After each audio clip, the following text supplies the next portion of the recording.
సోమేశ్వరంలో పశ్చిమాభిముఖుడు శివుడు.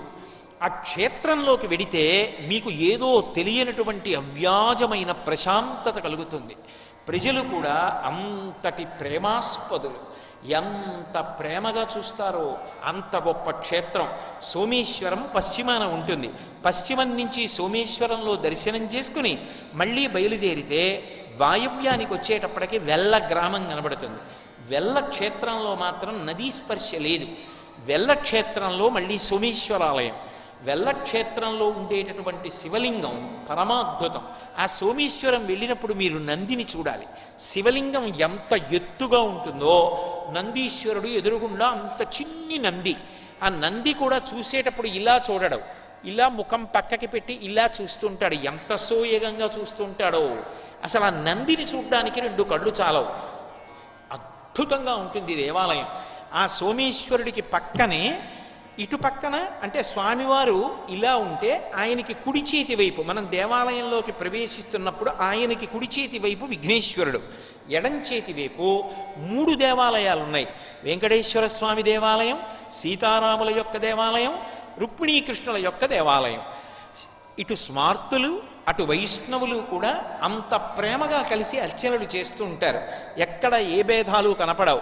అంత ప్రేమతో చెయ్యి పట్టుకుని అంత సంతోషంగా కలిసి చేస్తూ ఉంటారు. అటువంటి క్షేత్రం వెల్ల. ఆ వెల్ల క్షేత్రంలో ఆ ముందుకు వచ్చేటప్పటికి పెద్ద అరుగు, ధ్వజస్తంభం, ప్రజలు వాళ్ళ ఆర్తి, అందున ఈ కార్తీక మాసంలో వాళ్ళు వెలిగించేటటువంటి దీపాలు అవన్నీ చూడొచ్చు. ఆ వెల్ల క్షేత్రంలోంచి బయటికి వచ్చి రహదారి మార్గం ఎక్కుతుంటే ఒక దేవాలయం కనపడుతుంది. అది ప్రాచీన సోమేశ్వరం కాదు, కానీ ఎప్పటినుంచో ఒక శివలింగం అక్కడ ఉన్నటువంటి ప్రాంతంలో ఉండిపోయిందిట. అదేదో కూర్చునే బండరాయి అనుకుని చాలామంది కూర్చుంటుండేవారట. ఒకనాడు దాన్ని పరిశీలనాత్మకంగా మట్టి తీసి చూస్తే అది శివలింగం. ఆ శివలింగాన్ని ఇప్పుడు తీసుకెళ్ళి ప్రతిష్ఠ చేశారు. 2వ సోమేశ్వరుడుగా ప్రకాశిస్తున్నాడు అక్కడ. వెల్ల గ్రామంలో చక్కగా వాయవ్యంలో దర్శనం చేసుకుని మీరు ప్రదక్షిణంగా బయలుదేరితే ఉత్తరం దగ్గరికి వచ్చేటప్పటికి చొల్లంగి సోమేశ్వరుడు.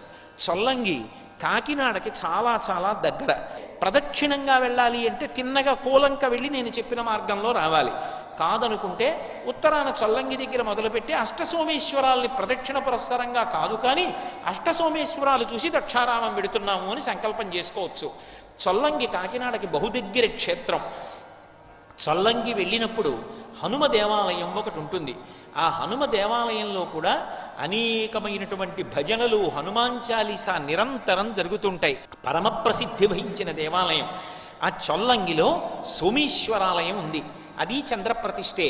ఆ సోమేశ్వరాలయం మీరు 2 కన్నులు చాలవు. మీరు దేవాలయంలోకి వెళ్ళి దేవాలయానికి ప్రదక్షిణం చేసి దర్శనం చేసుకుంటున్నప్పుడు మీకు కొన్ని విశేషాలు కనపడతాయి.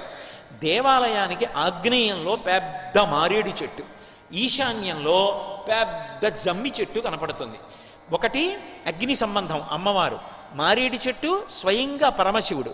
ఇటు ఆగ్నేయంలో మారేడు చెట్టు, ఈశాన్యంలో జమ్మి చెట్టు. ఈ 2 చెట్ల కింద ఎందరో దీపాలు పెడుతూ ఉంటారు. అసలు ఆ జమ్మి చెట్టు కింద మారేడు చెట్టు కింద కూర్చుంటే చాలు, ఓ దీపం పెట్టుకుంటే చాలు, అక్కడ కూర్చుని ఏదైనా పారాయణ చేసుకున్నా చాలు, భగవన్నామని చెప్పినా చాలు. మీరు ఆ దేవాలయానికి ప్రదక్షిణం చేస్తుంటే గుడి వెనక వైపు తెల్ల జిల్లేడు చెట్టు, పెద్ద చెట్టు కనపడుతుంది. ఎందుచేత అంటే జిల్లేడు పువ్వులతోటి పరమశివుణ్ణి పూజ చేస్తారు. ఏ ఇతర దేవతలు జిల్లేడు పూలతో పూజ అందుకోలేరు. ఆ సమర్థత కలిగిన వాడు ఒక్క శంకరుడు ఒక్కడే. అంత పెద్ద తెల్ల జిల్లేడు చెట్టు ప్రదక్షిణంలో కనపడుతుంది. అద్భుతంగా ఆగ్నేయంలో ఉన్నటువంటి మారేడు చెట్టు, ఈశాన్యంలో ఉన్న జమ్మి చెట్టు, ప్రదక్షిణం చేస్తున్నప్పుడు వెనకాతల కనపడేటటువంటి పెద్ద తెల్ల జిల్లేడు చెట్టు, వీటన్నిటినీ చూస్తూ ఆ దేవతా వృక్షాలకు నమస్కారం చేస్తూ ప్రదక్షిణం చేసి చక్కగా సోమేశ్వర దర్శనం చేసుకోవచ్చు. అక్కడ అమ్మవారిని దర్శనం చేసుకుంటే అక్కడ తుల్యభాగా నది సాగర సంగమానికి వెళ్ళిపోతుంటుంది. మీరు ప్రదక్షిణ పురస్సరంగా వెడితే మళ్ళీ కొద్దిగా కాకినాడ వైపుకు వెడితే రహదారి మార్గంలో ఒక బ్రిడ్జి ఉంటుంది. దాని మీద వాహనాన్ని ఆపుకుని చూస్తే తుల్యభాగా నది సాగర సంగమానికి వెళ్ళిపోతూ కనపడుతుంది. ఇప్పటికీ పర్వదినాలు వస్తే సాగర సంగమంలో చొల్లంగి తీర్థమని అక్కడే అనేక మంది సాగర సంగమంలో స్నానం చేస్తారు. నదీ స్నానం చేస్తే సామాన్య సంకల్పం చాలు. సాగర సంగమంలో స్నానం చేసినా, సముద్ర స్నానం చేసినా మహాసంకల్పం చెప్పాలి, చెప్పి స్నానం చేయాలి. ఆ చొల్లంగి తీర్థంలో సముద్ర స్నానాలు చేస్తూ ఉంటారు. చొల్లంగిలో ఉన్న సోమేశ్వరుణ్ణి చక్కగా ఉత్తర దిక్కున దర్శనం చేసి ఈశాన్యంలోకి వస్తే పటవల అనబడేటటువంటి గ్రామం. ఈ గ్రామంలో ఉండేటటువంటి శివలింగం కూడా తూర్పు ముఖం. అమ్మవారి పేరు మాత్రం సర్వమంగళ. ఈ 8 దేవాలయాల్లో సర్వమంగళ అన్న పేరుతో విరాజమానురాలైనటువంటి తల్లి పటవల గ్రామంలో కనపడుతుంది. ఆ తల్లే అందరి స్త్రీల యొక్క, సువాసినుల యొక్క మంగళసూత్రాల్ని రక్షిస్తూ ఉంటుంది. అటువంటి సర్వమంగళా దేవత ఎవరో ఆమె పటవల క్షేత్రంలో విరాజమానురాలు అవుతుంది. అసలు మీరు ఆ పటవల క్షేత్రంలోకి ప్రవేశించగానే మీరు ఏదో మీకు తెలియనటువంటి ఒక ఉద్విగ్నతని పొందుతారు. ఎందుకో తెలుసా? మీకు వెంటనే దేవాలయ దర్శనాలు కొంచెం అలవాటు ఉంటే మీరు వాహనం దిగి ఆ గుడిలోకి వెడుతూ ఉండగానే మీకు ఒక దేవాలయం జ్ఞాపకానికి వస్తుంది. శ్రీశైల క్షేత్రంలో హాటకేశ్వరంలోకి వెడుతున్నప్పుడు ఏ అనుభూతి కలుగుతుందో, పటవలలో ఉన్నటువంటి సోమేశ్వరాలయంలోకి ప్రవేశిస్తున్నప్పుడు అదే అనుభూతి కలుగుతుంది. 2 పక్కలా కూడా అంత పెద్ద పెద్ద చెట్లు, గోడకి యువతల వైపు ఖాళీ ప్రదేశం, అక్కడ పెరిగినటువంటి పెద్ద పెద్ద చెట్లు, దేవాలయం యొక్క శిఖరం కూడా వినూత్నంగా ప్రాచీనమైనటువంటి శైలిలో ఉంటుంది. మెట్లుగా కట్టబడి శిఖరం అపురూపంగా ఉంటుంది.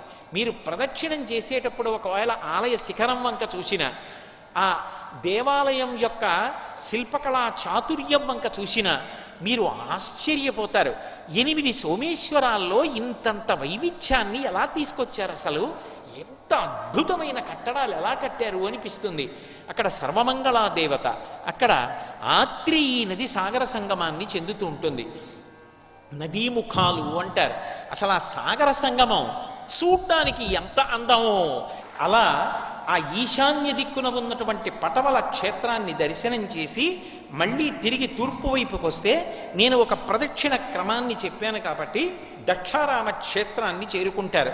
చక్కగా మీరు అక్కడక్కడ ఆహారం తీసుకుంటూ పిల్లలతో కలిసి ఇవన్నీ చూస్తూ సాయంకాలం ప్రదోష వేళ అవుతుండగా సూర్యాస్తమయం వేళటికి కోటిపల్లిలో గోదావరి స్నానం చేసి, ఉదయం పలహార వేళ స్నానం చేసేసి సాయంకాలం చక్కగా ప్రదోష వేళకి దక్షారామ క్షేత్రంలోకి వెళ్ళి సప్తగోదావర స్నానం చెయ్యొచ్చు. ఇప్పుడు సప్తగోదావరానికి దేవాలయం దగ్గరున్నటువంటి మెట్ల దగ్గరే కాకుండా అభిముఖంగా కూడా అద్భుతమైనటువంటి స్నాన ఘాట్లు కట్టారు. ఆ స్నాన ఘాట్లలో చక్కగా సంకల్పం చెప్పుకొని సప్తగోదావర స్నానం చెయ్యొచ్చు. మీకు సప్తగోదావరం తీర్థం ఎంత గొప్పదో మనవి చేశాను. నమస్తే భీమనాథాయ సప్తగోదావరాంభసే పాపేంధనఘ్నయే తుభ్యం నిమజ్జామి హరత్వయి. ఓ శంకర, నేను నీయందే మునుగుతున్నాను అంటారు. అలా చక్కగా సప్తగోదావరంలో స్నానం చేసి డుంఠి గణపతి దర్శనం చేసుకుని రాజద్వారంలో పైన అష్టదిక్పాలుర చేత సేవింపబడుతున్నటువంటి పార్వతీ పరమేశ్వరుల దర్శనం చేసి ఆలయం లోపలికి వెళ్ళడానికి ముందే కుడి చేతి వైపు ధ్వజస్తంభం కలిగినటువంటి మేధాదక్షిణామూర్తి కాశీ విశ్వనాథుడు అన్నపూర్ణమ్మ దర్శనం చేసి గుడిలోకి వెళ్ళి కుడివైపుకి వెడితే క్షేత్రపాలకులు లక్ష్మీనారాయణుల్ని చూసి ప్రదక్షిణ పురస్సరంగా ఎడం వైపుకి వస్తే సప్తమాతృకలు ఉంటారు. బ్రాహ్మి, వైష్ణవి, మాహేశ్వరి, కౌమారి, వారాహి, ఇంద్రాణి, అలాగే చాముండ సప్తమాతృకలు చక్కగా దేవాలయంలో వెలిసి ఉంటారు. సప్తమాతృకల దర్శనం చేసి సుబ్రహ్మణ్య దర్శనం చేసి కొంచెం ముందుకెడితే మహిషాసుర మర్దని అమ్మవారు ఉంటుంది. ఆ మహిషాసుర మర్దని అమ్మవారి దర్శనం చేసి ప్రదక్షిణంగా వెడుతుంటే మనకి ఎడం చేతి వైపు ఉన్నటువంటి అరుగు మీద తల్లి మాణిక్యాంబ ఉంటుంది. అది దాటి ముందుకు వెడితే అక్కడ వీరభద్రుడు ఉంటాడు. ఆ వీరభద్రుడి పక్కనే ఆ వటుక భైరవుడు ఉంటాడు. అక్కడ దాకా వెళ్ళి కుడి చేతి వైపు చూస్తే భీమసభ అని కనపడుతుంది. మధ్యలో భీమనాథుడు, ఒక్కొక్క నక్షత్రంలో ఒక్కొక్క పాదంలో ఏ ఏ క్షేత్రాలు వెళ్ళాలో ఆ భీమసభ మధ్యలో భీమనాథుడు కూర్చుని ఉంటాడు. చిన్న చిన్న చిన్న చిన్న సాలగ్రామాలు పెట్టినట్టుగా ఒక అరుగులా ఉంటుంది. ఆ భీమసభ చూసి దర్శనం కోసం ముందు కింది భాగంలో ఉన్న దేవాలయంలోకి వెడితే పూర్వం భీమనాథుని యొక్క వైభవం అలా ఉండేదిట. చీకటి కోణం అంటారు. బయట తిరుగుతుంటే దేవాలయం కింద ఉన్నటువంటి పానమట్ట దర్శనానికి వెళ్ళి తిరుగుతున్నప్పుడు 2 అంచెలలో దర్శనానికి వెళ్ళాలి. మొట్టమొదట బయట ప్రదక్షిణానికి తిరుగుతున్నప్పుడు గోడలలో ఇప్పటికీ మీరు చూస్తే ఉబ్బెత్తుగా కనపడతాయి. అందులో అద్భుతమైనటువంటి రత్నములు పొదగబడి ఉండేవిట. వాటిల్లోంచి పగటివేళ రాత్రివేళ కూడా కాంతులు ప్రసరిస్తూ ఉండేవి. ఆ వజ్ర వైఢూర్యములు మణిమాణిక్యములలోంచి వచ్చేటటువంటి కాంతులలో భక్తులు ప్రదక్షిణం చేసేవారట. చీకటి కోణంలో తిరిగి 2వ అంచెలో ప్రదక్షిణం చేస్తున్నప్పుడు 4 వైపులా ఉన్నటువంటి గవాక్షం వాటిలోంచి తెల్లగా ఉన్నటువంటి భీమలింగం యొక్క ప్రారంభ భాగం ఆ పానమట్టాన్ని దర్శనం చేసుకోవచ్చు. అక్కడ నిలబడి సంకల్పం చెప్పి స్వామికి నమస్కారం చేసిన తరువాత రాచనగరగదు దక్షారామం గురించి చెప్తూ ఉంటారు. ఆ చుట్టుపక్కల గృహాలలో ఎప్పుడూ కూడా నికుంభుడు, కుంభోదరుడు, భృంగి, నందీశ్వరుడు ఇలాంటి వాళ్ళందరూ కూడా నివాసం చేయడానికి ఏర్పాట్లున్నాయి. అందుకే ఇప్పటికీ మీరు దక్షారామం చూస్తే మీకు ఆశ్చర్యం కనపడుతుంది. రాజావారి కోటగోడలు ఎలా ఉంటాయో భీమనాథుడి యొక్క దేవాలయ ప్రాకారం అలా ఉంటుంది. సర్వం శ్రీ ఉమామహేశ్వర పరబ్రహ్మార్పణమస్తు. స్వస్తి.